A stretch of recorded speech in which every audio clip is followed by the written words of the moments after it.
This is Metal Mike, and in this episode we talk to guitar legend George Lynch. George has got a new album coming out with Lynch Mob, Babylon, on October 20th, and we hear all about it. We also revisit the Lynch Mob debut, and of course we talk some Dokken. Check it out. Well, hey, want to welcome you to the 80's Glam Metalcast. How are you? I'm good. Just spending the morning talking about my favorite subject, me. Well, you've probably been talking about Babylon, man. It's coming out on the 20th. It's great. I've been listening to it. You know, it's classic sounding, but, you know, it's not a retread. What do you want everybody to hear about it? Yeah, I think that's basically it. Is we didn't try to go back and channel the first record or anything like that. We just let ourselves be who we are with you know, we've got a new singer, Gabriel Cologne, and so he's really dictating the direction of the material, I mean, the fact that he's singing it, and that's great. So it gives us, you know, a little fresh shot of new blood and energy and a slightly different direction. But, you know, I don't think people will be disappointed in the record in that it's not, you know, it's not Wicked Sensation, but it's also fresh and takes some different, you get different styles here and there and, you know, different approach. So trying to keep it interesting for the fans without abandoning our core kind of sound and style. Yeah, I mean, his voice is really cool. I mean, I really like it. It almost, you know, it's very original, but I feel like there's a slight little Ozzy influence in there. It really sounds cool. Yeah, well, we went for that, actually. Actually, when you mentioned that, and I had forgotten that, but we were kind of using that as a model for him, because Gabe is very young and hadn't done a lot of work in the industry, you know. Mm-hmm. And so, you know, we were working with him on different things, and then Ozzy was one of the examples that we used frequently to give him an idea of what, you know, where he might want to go with some of this stuff. And so, yes, that was intentional. And he does have those qualities. I think he has some Axl Rose qualities, too. Mm-hmm. Yeah, definitely. It's very, very cool. One of the songs I got to ask you about, because right as soon as I heard it, I was like, wow, the song I'm Ready, I felt like I heard some Eddie Van Halen tribute, Ode to Eddie. Was Eddie thought about when you created that intro? Oh, absolutely. Yeah, yes. I was channeling Panama, man. That's all I was doing. Well, hey, man, I'm scoring. I picked up on the Ozzy. I picked up on the Van Halen. I'm doing all right, George. Yeah. I mean, you could become the prosecution's star witness. Oh, man. Well, you know what was really crazy? I've been seeing this a lot lately with these albums, anniversaries, you know? Like, I can't even believe it. So that means that the first Lynch Mob is like 33 years ago. Like, does that even seem possible? Because it doesn't seem possible to me. No. I mean, yeah. I mean, it's kind of an unfathomable amount of time to think about. For us, you know, the band, I mean, we're still on that trajectory. That continuum of time from that record till now, so it's kind of this unbroken thing.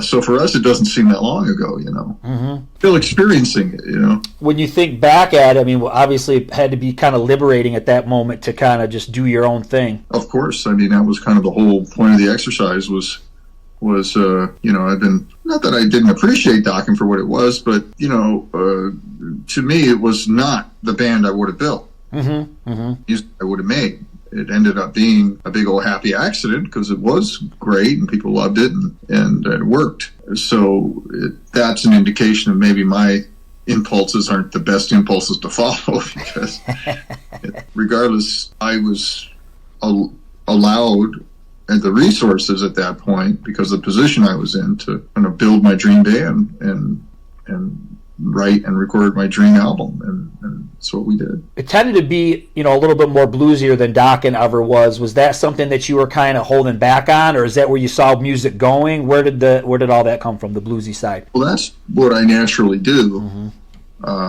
You know, I'm a blues guy at heart, really, in a lot of ways, and will always be that. So that informs all my music. I mean, it informs rock and roll. That's what rock and roll is born from. So is rock, is blues and R&B. So I you know, I mean, that's just what I was raised with, and, mm-hmm. and that's a part of who I am. But Dokken was not a good vehicle for that bluesy element, you know, because that's not what we were. We were, you know, Dawn Scandinavian, and we had this kind of ultra white kind of thing about us. It was fun. And I think that's what set us apart, though, because I had these tendencies to, you know, bring all this more organic bluesy kind of greasy stuff into it, and I think that's what made us different than some of the other 80s bands. Maybe I was able to kind of unleash myself from those constraints. The world was my oyster, so to speak. So yeah, of course, there had been a lot of pent up musical frustration. Although with Dokken, I mean, I'm saying that. I mean, it wasn't really frustration. It was just sort of I couldn't really do anything but what I did in Dokken. We were in our scope, which is probably a good thing. You don't want to be trying to do something that doesn't fit in a specific project. You go with your strengths. And but when I was those constraints were, I was able to kind of open up my musical vistas and actually make those things tangible. It was an outpouring of just musical ideas. It had been sort of pent up. I feel like a lot of the riffs that you do in Dokken, and even some of the stuff you do like in the End Machine, they're kind of dark. Like you can do I feel like you really do some dark, heavy riffs, minor type stuff. Where does that come from? Is that like Sabbath? Where does this dark, heavy stuff come from? Well, it comes from everything. I mean, I was very fortunate to be coming up as a guitar player with my first bands and everything, and pre-band age and all that stuff. The great seminal rock bands of history, that we've all built everything on edifices of that, sort of like Sabbath, as you said. I mean, Zeppelin, Cream, Hendrix, everything. It was all, those records were these were bands we discovered that like nobody had heard of. Like, have you heard of this band? They're called Led Zeppelin. There's a blimp on the cover on fire. I was like, what? I don't know. And you go to the store and it's a lot of work. You got to get the money, and then you got to buy it, and then you got to walk all the way there and walk home, and then you listen to it. It's like this treasure. But yeah, Sabbath, of course, was a gigantic influence on us. And but so has everything since then. Everything since then has been an influence on me. I've listened, and absorbed influences of everything from R&B and blues to the Beatles to the British invasion and to everything that's been come and gone since up to contemporary. I still listen to shit on the radio, and I won't even know what it is, and I'll listen to it and have an effect on me, and possibly incorporate that in some semi-conscious way into my repertoire or what I do. So I'm not really, I've never copied anything verbatim per se. I'm not really capable of doing that, but I'm influenced by everything. So, I love stoner music. I was talking to Jan, our bass player, the other day about this, and when I'm left to my own devices, really at the heart of it, I think I'm a stoner. I love that kind of music. I listen to that and I identify with that, because that's basically when I was in my teens and my later teens and my band at that time. That's what we played naturally. Mm-hmm. I mean, that was in the early 70s. But there wasn't a name for it, but we were listening to Sabbath all the time, and we were kind of blues based, and we jammed, and we just come up with these big old jams, and that's, if I listen to it now, I go, well, that's stoner music. That's what we play. Don't have Caius or Sleep or whatever, all these different stoner bands, which I love. I don't know how much about them, but, I do love the genre. That's what I identify with, actually. Well, it makes sense, man. Well, a lot of strange coincidence. I think I had Don on the podcast for about maybe 2 weeks ago, and he said Wicked Sensation is a great song. He did you know that he liked that song? Not really. Oh. I don't know. I wouldn't imagine somebody hating it for any reason. It's not my favorite song.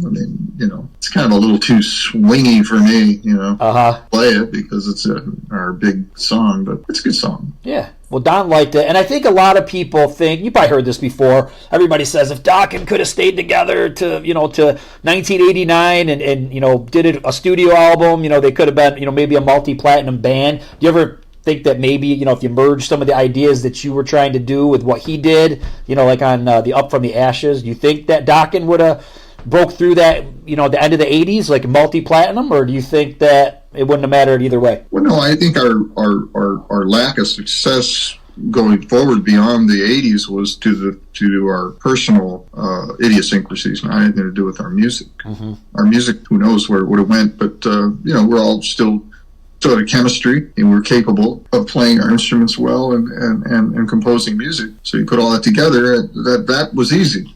You know, staying together was the hard thing. Is there an album that you gravitate to out of the Dokken catalog? I mean, is there a certain one where you say, yeah, that was our shining moment, or do you like all of them?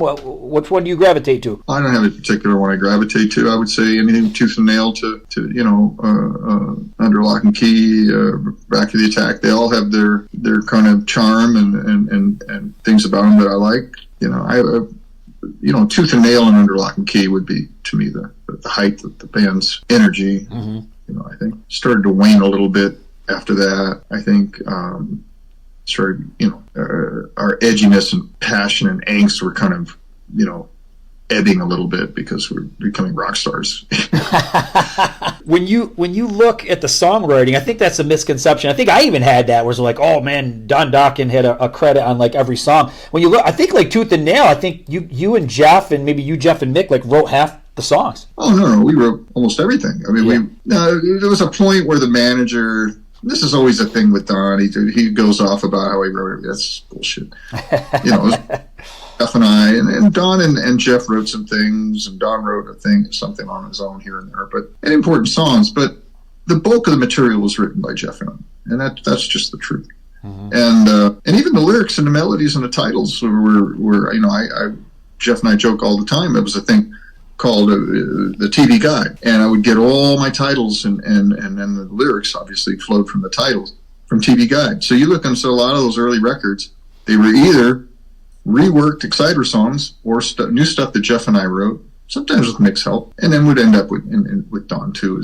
We'd collaborate with Don at the end of the process. But for 90% of the material, that was the case. And these titles were out of the TV Guide. They were movies. On Tooth and Nail and the record after that, a lot of these were, I think especially Tooth and Nail, I think it was all TV Guide titles pretty much. Oh my God, that's crazy. Without Warning, Tooth and Nail, Heaven Comes Down, Don't Close Your Eyes. Those were all movies. I remember looking at the TV Guide, seeing the names of those movies. These are old movies usually. And I was like, oh, that's a cool name. Name the song. And it would flow from that. So Tooth and Nail was me and Mick and Jeff sitting around just going, Tooth and Nail, okay, run around the streets and start a fight. Silly fucking lyrics, but whatever. It worked at the things like that. Don't Close Your Eyes. That was... Don't Close Your Eyes and I'll Be There. I remember having that whole hook and that melody and everything in my head, and we based it on that. Heaven Comes Down, I wrote that. I spent a whole night. I stayed up all night, and Jeff had gone home, and we were working in Anaheim in my home studio, and I was really frustrated with the song. I wanted to finish it, and I had an idea for the Heaven Comes Down. Heaven Comes Down was a movie. I stole the title from it, and then I came up with the lyrics, and then I sang it all into a harmonizer. Octave low, so it sounded like a devil's echo on it. It was my little Fostex X15 cassette, and I've been waiting when heaven comes down. I had this effect on it. It was really cool. I was really proud of it. And of course, that got redone and everything, but I can't sing. You've worked with tons of people. I mean, obviously, I don't know how you keep up with all these projects that you do. You've done stuff with Doug Pinnick and Michael Sweet. So who do you want to work with that you haven't? Well, I don't know. You don't know if you want to work with someone until you work with them.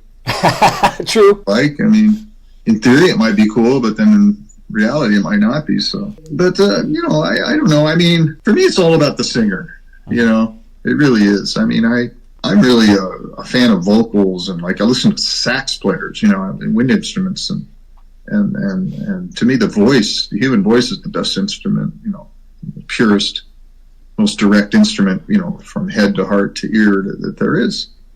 And so I'm just, I don't listen to guitar players. I listen to singers, Aretha Franklin and all the art, the great R&B singers and blues singers and the people that are just really just transmitting the angst of human existence through raw emotion and telling stories, country music, old country music. That's what I love, And I'm just trying to emulate that with my guitar and doing a very good job of it. That's all I do. But I'm a fan of singers. And in my head, I can't sing very well. But in my head, I'm the world's greatest singer because I can hear it. When I'm writing songs, I'm not writing for guitar. I'm writing for vocals. That's what I'm trying to get to. I'm just trying to create a bed and a bass. And singers have told me that. They go, you do have a natural sort of innate ability to write what I want to hear, to give me something to sing to. And that's absolutely true. That's what I'm doing. Mm-hmm. Yeah, because I noticed then you must not get too busy with the kind of things that you do. So you kind of, if you want to have a decent melody going over something, you really can't get very busy with the guitar. It is a challenge, and it's a balancing thing. You want to keep it interesting and cool for yourself and the listener and the guitar players, and be kind of cool and interesting. But at the same time, you need to be basic, so you're creating a bed for the vocal to go over. So yeah, it's a kind of a balancing act we always try to achieve. Well, I'll let you go because I know we're pressed for time, but here's my one pick for you to do something with. Gene Simmons. Would you do it? Well, fuck yeah, because it's Gene Simmons. Well, no, I think of, like you said, when you do a lot of these darker riffs that you do, right? There's times when he does dark stuff, God of Thunder, War Machine. I'd like to hear you guys together. You know what? I've never been a huge Kiss fan. I was into their image when I was young, but not really their music so much, except maybe Destroyer. There were some things on, but there's a couple of things that I love. Detroit Rock City and some other things that were pretty cool. I can't remember the names of them right now, but I've heard them over the years. But I also remember seeing some live footage of Kiss in the early, had the big production, but it was still early on, and Gene would spit the blood and the smoke would come out of his bass. He did a bass solo. And I just remember, and I'm not even a fan, but I was like, man, that is the fucking coolest, angriest bass tone I've ever heard. Yep. And in actual, the only time I've ever seen a cool bass solo, because, bass solos should be against the law. Unless you're Jaco Pastorius or somebody, somebody like that. But for rock guys, I mean, come on, but it was actually because it was entertaining. Yep. And I met him, a few times, and back before we were, previous to Dokken and all that. And they were they were kind of wanting to discover us in Hollywood. They would come out to our shows, him and Ace. And he told me, you got to change your names. And it just off the top of his head, he renamed me John Lynx. J-O. Wow. He goes, you have to change the name of you can't be George. You can't be a rock star called George. It's not going to work. Right. And of course, then they discovered Van Halen. They forgot about us. But it was funny. So in ensuing years, Jeff and I have this fake band that we always toy around with called the Hollywood Glam Dolls. And we've adopted our Gene Simmons names. Which is Trevor Rock, and there's another one I can't remember. Oh, that's awesome. Man, I wish you lots of luck with Babylon. It's a great album. Everybody needs to check it out. Thanks for your time. Thank you. Take care.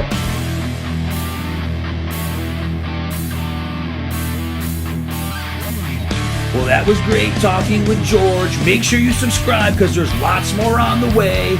Rock on!